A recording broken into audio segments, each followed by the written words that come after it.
Please stand and pray silence for grace by the chaplain to the Right Honourable, the Lord Mayor. Let us pray. At the concluding of our feasting, a second waka. God's strength restores us. His love refreshes our souls with gentlest touch. Praise and thanks and honour be to him, sovereign in our lives. Domine, dirige nos. Amen.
The King.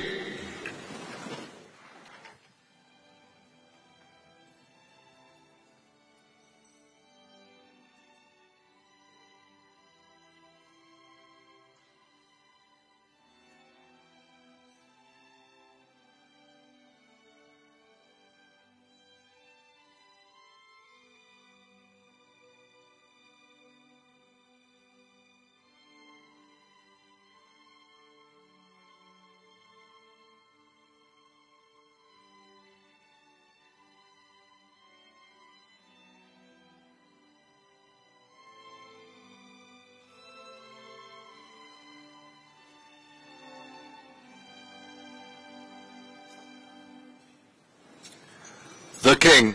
The King.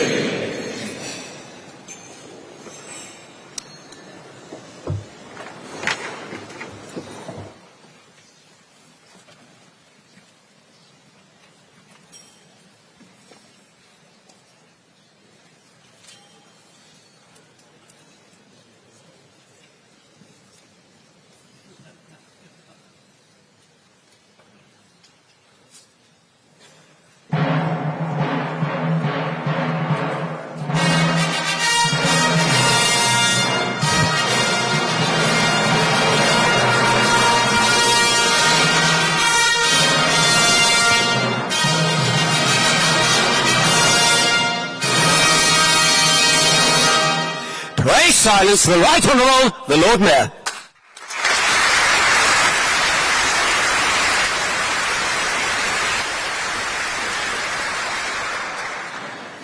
Your Majesty, Your Royal Highness, Your Excellencies, my lords, aldermen, sheriffs, chief commoner, honored guests, konbanwa, good evening.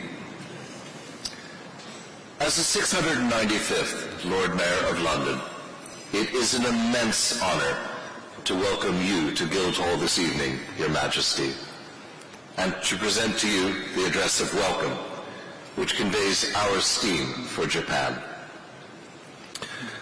The Lady Mayoress and I were privileged to join you and Empress Masako at the state banquet hosted by Their Majesties the King and Queen at Buckingham Palace last night, and it is our pleasure to be joined this evening by His Royal Highness, the Duke of Edinburgh.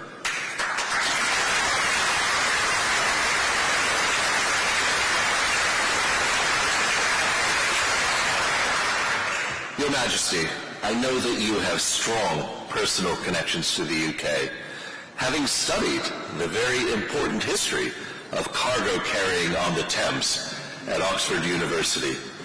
and even titling your memoir, The Thames and I, after London's iconic waterway.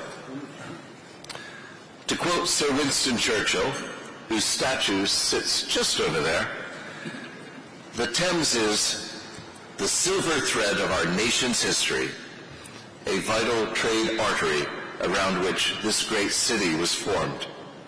And as you say in your memoir, Your Majesty, the Thames is a necessary, vital element in the London scene. If I write a memoir, it will record that for over 2 decades, the Lady Mayoress and I undertook the restoration of a Thames cargo vessel, sailing barge Lady Daphne. This mayoral year, we've reinstated the historic offices of the water bailiffs, restarted the Lord Mayor's view of the London Stones, and in September, we will hold our first Thames Day as part of World Rivers Day. So, Your Majesty, we in the city fully understand why you would choose to spend your time in the UK visiting the Thames Barrier. Thank you.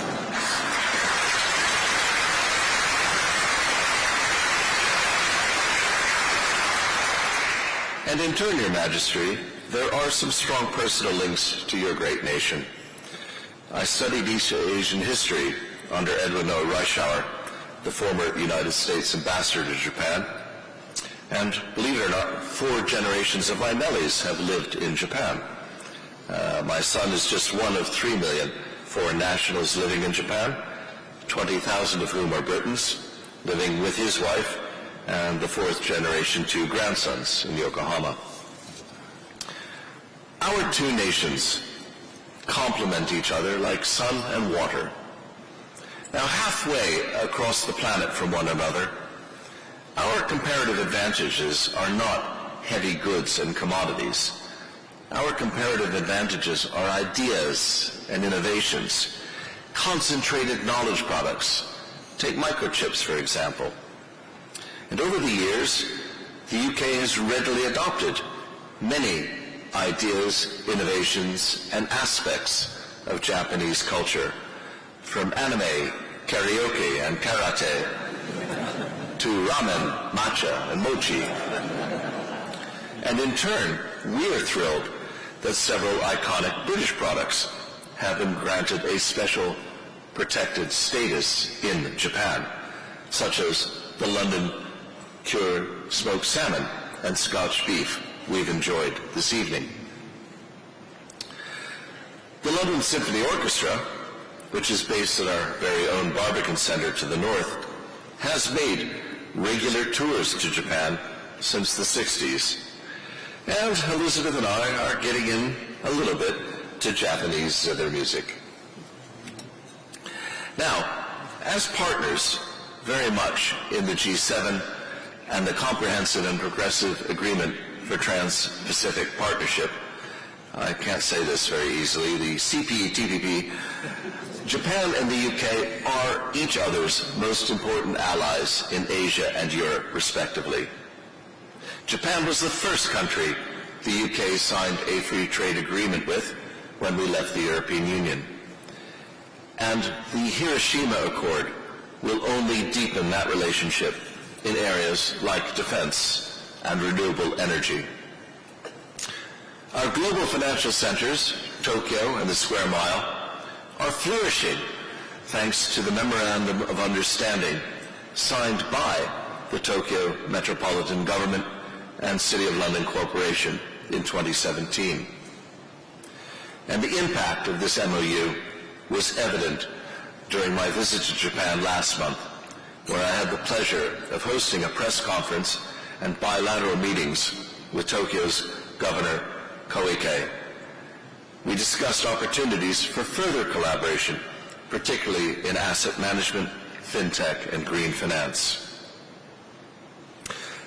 Friends, the City of London, to which I affectionately refer as the world's oldest democratic workers' and residents' cooperative, is rightly known for its professional and financial services.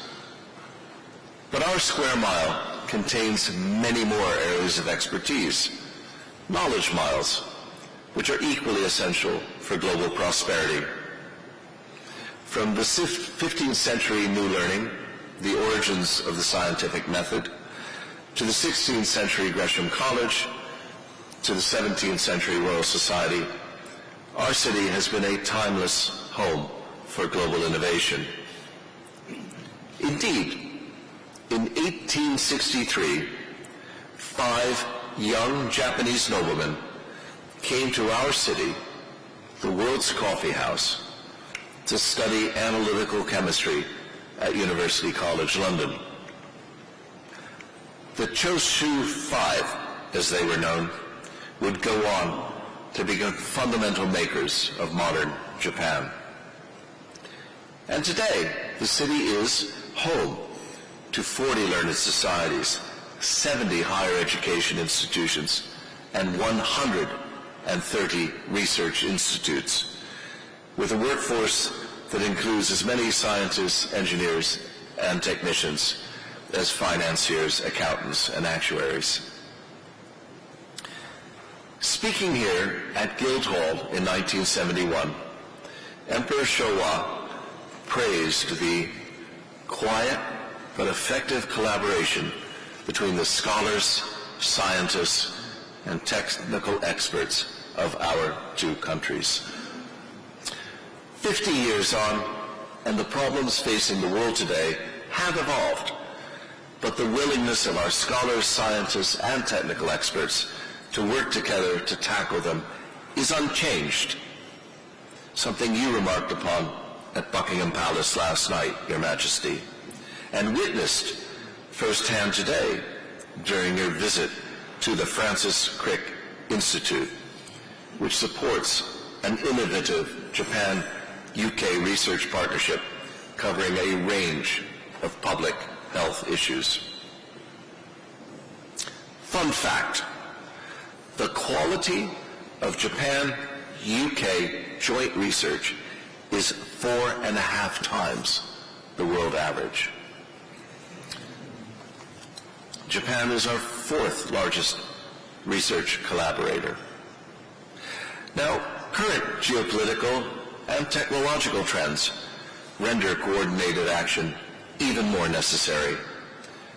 So we welcome Japanese support for this year's Connect to Prosper mayoral theme, which seeks to leverage the power of our city's unique connections to tackle global challenges and promotes international standards that provide stability and security.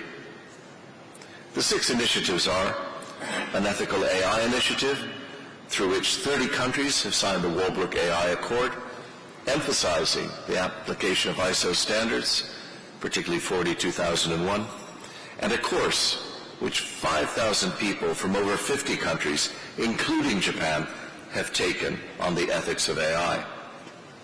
We have a space protection initiative which aims to keep space clean using space debris removal insurance bonds with the support of Tokyo Marine and in cooperation with Astroscale, a leading Japanese firm out to clean up space.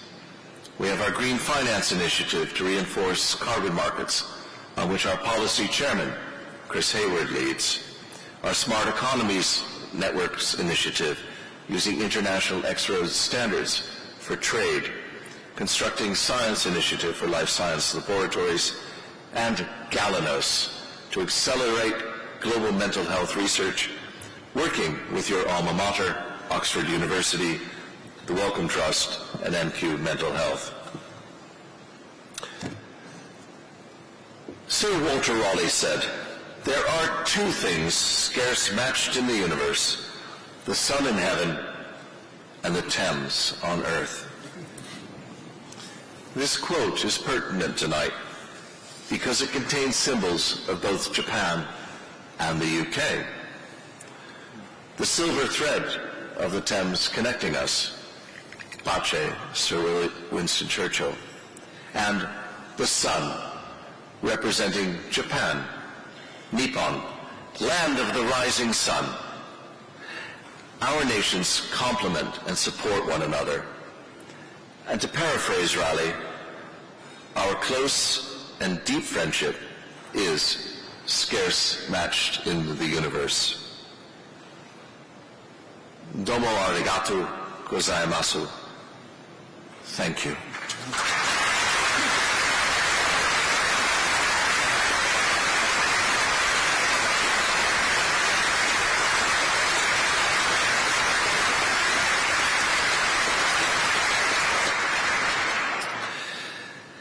And may I now invite everyone to rise for the national anthem of Japan, after which I shall propose the toast to the Emperor.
The toast is the Emperor of Japan.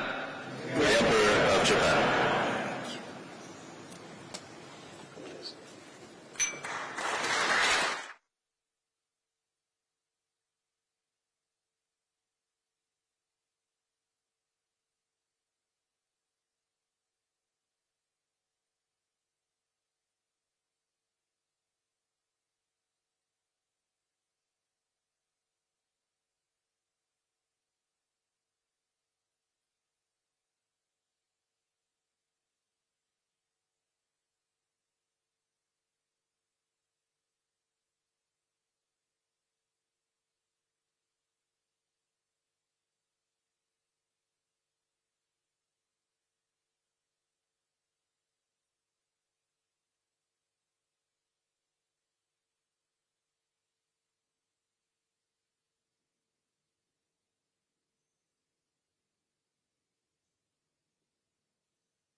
Pray silence for His Majesty, the Emperor of Japan.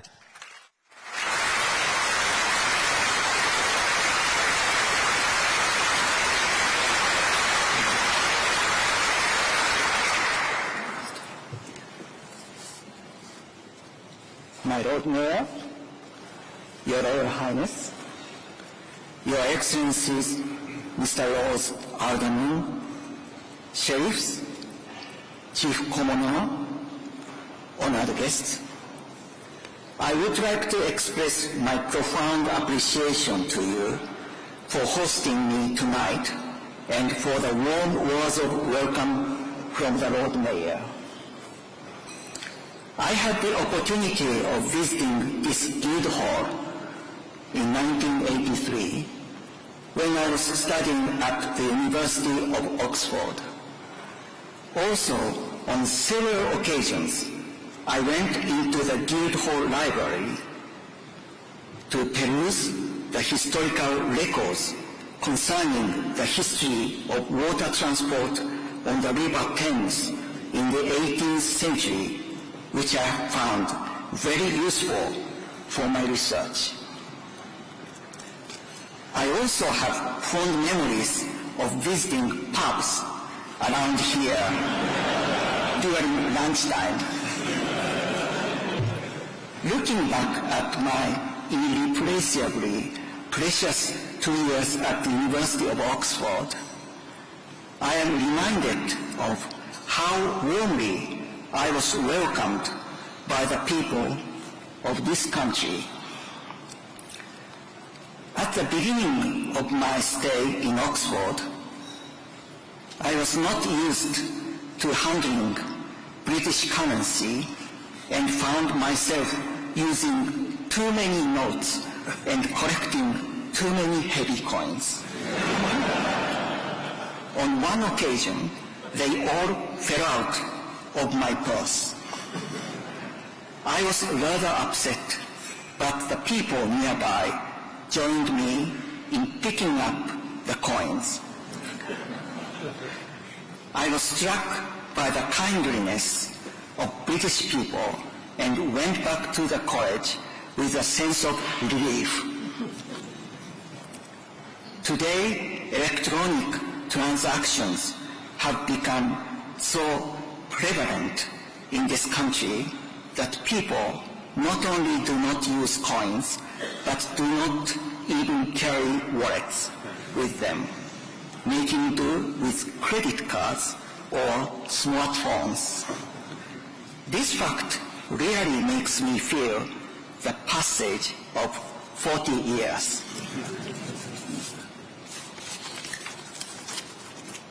On the other hand, what feels unchanged on this visit is the warmth of the people of this country, as well as the vigor and energy of the City of London.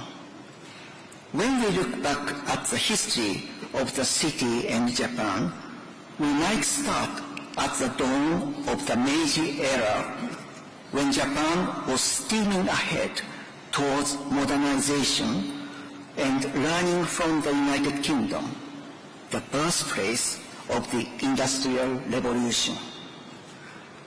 Japan's first ever railway connecting Tokyo and Yokohama was financed by foreign bonds issued in the city. It was pivotal to Japan's subsequent economic development. Today, I am extremely pleased that the connectivity of the markets of the two countries and the collaboration between the local governments are being strengthened, as demonstrated by the Memorandum of Understanding between the City of London Corporation and Tokyo Metropolitan Government, and that we are seeing further developments in the cooperative relationship with the city, as illustrated by the Lord Mayor's visit to Japan every year. Turning to the economic relationship of Japan and the United Kingdom, there are over 900 Japanese firms based in various parts of the UK, playing an important role in the British economy. They comprise a diverse array of businesses covering a range of sectors, including automobiles, high-speed railways, precision machinery, ICT, offshore wind power generation, finance, real estate, and pharmaceuticals. At the same time, bilateral cooperation on the economy and investment continues to deepen, with the accumulation of about 22 trillion yen or 115 billion pounds worth of direct investment between the two countries. Such close bonds have been extended to efforts to provide solutions to some of the pressing challenges facing mankind. Today, I visited the Francis Crick Institute, a state-of-the-art research establishment in the areas of medicine and bioscience. I was encouraged to hear about the close collaboration between the researchers of both countries to promote the health of people around the world. The visit was also an opportunity for me to reflect on the efforts and achievements of our predecessors, including the discovery of the double spiral structure of DNA by Dr. Crick, which gave rise to such cutting-edge endeavors. Tomorrow, the Empress and I will be visiting the Young V&A, where we will see a special exhibition highlighting the relationship of Japan's nature and folklore with its popular culture, technology, and design. We look forward to seeing and feeling firsthand how Japan's culture and art, transcending time and space, is giving inspiration to the children of the United Kingdom and the Japanese children living in the UK as we interact with the children of both countries. The people and the connections between people are what drive our societies forward and create the foundations for exchanges between countries. The citizens of both Japan and the United Kingdom have cherished the connections between people and have made bold efforts to solve a range of daunting challenges, building on the achievements of their predecessors, adopting ideas broadly from nature, science, culture, and the arts, and flexibly embracing new technologies. It will be a source of great pleasure to us if our visit to the United Kingdom can provide a chance for the people of both countries to reconfirm their bonds of friendship and goodwill underpinned by the long-standing people-to-people connections, as well as an opportunity to pass on to the next generation the leadership role in resolving the challenges common to mankind. In closing, may I raise my glass to propose a toast to the good health of the Lord Mayor and Lady Mayoress, to the continued development and prosperity of the City of London, and to lasting friendship and goodwill between the peoples of the United Kingdom and Japan. The Lord Mayor and the City of London Corporation.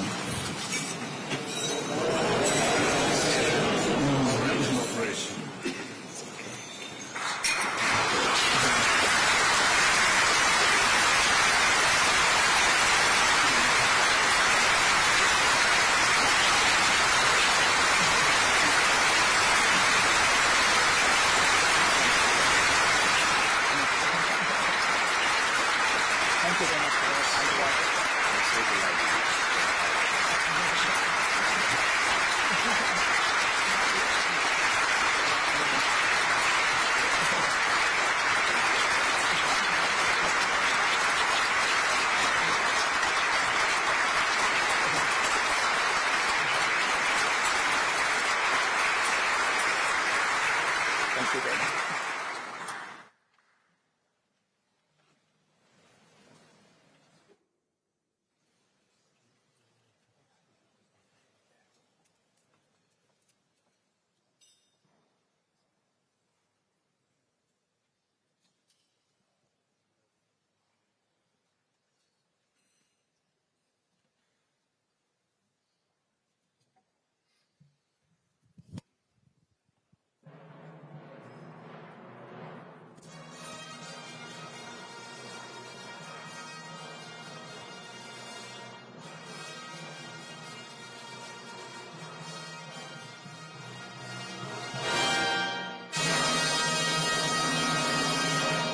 Pray silence for the Right Honourable, the Lord Mayor.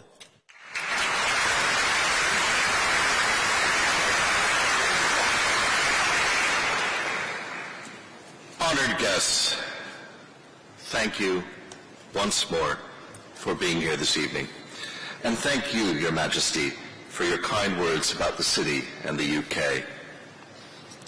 An old friend of mine, Charlie McCreevy, was once the former EU competition commissioner, and he used to have a habit of leaning forward between small audiences of several hundred people and say, "I probably shouldn't be telling you this." I wasn't too sure whether I should share an intimate story with such a large audience, but after hearing your own tale of the kindliness of the British people, I hope they actually return the coins to you. I want to tell you about a moment of goodwill from my very first trip to Japan in the early 80s, at the time you were studying in Oxford, Your Majesty. As tourists do, I decided to visit an onsen, a traditional Japanese bathing facility. And I'll admit I was quite anxious about observing proper etiquette. And noticing this, a Japanese man who was at least 80 years old approached me and, unblinking and without any kind of judgment, demonstrated how this gaijin should wash himself. The poignancy of the moment was undiminished by the fact that we were both, shall we say, completely and utterly disrobed. And like you, Your Majesty, I have never forgotten the kindliness that I was shown. To finish, I'd like to share a haiku by a great poet of the Edo period, Yosabu-son. The light of a candle is transferred to another candle. Spring, twilight. It reminds me of a quote by Thomas Jefferson. He who receives an idea from me receives instruction himself without lessening mine, as he who lights his taper at mine receives light without darkening me. This concept that one candle or taper can light another without being diminished serves as a symbol of the precious symbiotic relationship between Japan and the UK.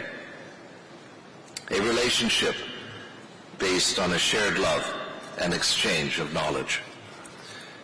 And like twin flames, glowing brighter and brighter, when we connect, we prosper. Thank you.